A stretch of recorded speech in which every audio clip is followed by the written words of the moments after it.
সম্মানের জায়গায় বসাইছো রে মালিক, গুনাহের কারণে তুমি ফালাইয়া দিও না। ও কলিজার যুবক, পায়ে হাত রাইখে বলি, কলিজা দিয়া মোহাব্বত করি রে বাবা। আমি এখানে একটা যুবকেরও হুজুর বানাবার জন্য আসি নাই, ভয় নাই। আমি তোমাকে একবারও বলবো না তুমি স্কুল ছাইরা কলেজ বাদ দিয়া মাদ্রাসায় যাও, দাড়ি লম্বা করে তসবিহ হাতে নাও, পাগড়ি লাগাও, একবারও বলবো না। বরং আমি তোমার পক্ষে কিছু কলিজা দিয়া দোয়া কইরা যাব। আমি শুরুতেও বলছি, আবারও বলি, আমার দোয়া কবুলের খোদার কসম গ্যারান্টি নেই, তবে এই মাঠে বহু আল্লাহর বান্দা আছে, আমিন খালি ফেরত যাবে না। আর এটা রসুলের কথা, একজন আর আমিন যদি মজলিসে কবুল হয়, সবারটাই কবুল হয়ে যাবে। ও আমার কলিজার যুবক, ভালো করে স্মরণ রাখিস, আমার আল্লাহ কত দয়ার মালিক।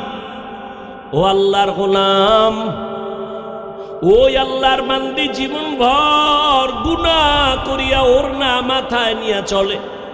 ও যুবক, মুজার সাথে ওড়নার একটা মাথা গিরে লাগায় পানি উঠাইছে, মুজার মধ্যে পানি লইয়া দৌড়াইয়া কুকুরের পান করাইয়া দিছে। নবীজি সাহাবাদের সামনে এই ঘটনা বয়ান করতেছেন। হাদিস, নবী বলেন, সাহাবায়ে কেরাম জাননি এই মহিলা জাহান্নামী, ওড়নার ওই মুজার সাথে বেঁধে পানি উঠায় কুকুরের যখন পান করাইল, কুকুরটা প্রাণ ঠান্ডা হয়ে আস্তে ঘুমায়া গেছে। আল্লাহর নবী কয়, ওই মহিলা পানি পান করানো মাত্র কেমন যেন একটা গায়েবী আওয়াজ আসতেছে, কে যেন অদৃশ্য থেকে বলতেছে, ও আল্লাহর বান্দি, জীবনে যত গুনাহ করেছো, আজকে যে কুকুরের পান করাইয়া আরামে ঘুম পাড়াইছো, শান্তির ঘুম কুকুর ঘুমায়, এই একটা খেদমতের বরকতে আল্লাহ তোমার জীবনের সব গুনাহ মাফ করে দিয়েছে। আমল আমার মাওলার কাছে নিয়ে দাঁড়াইও, আমল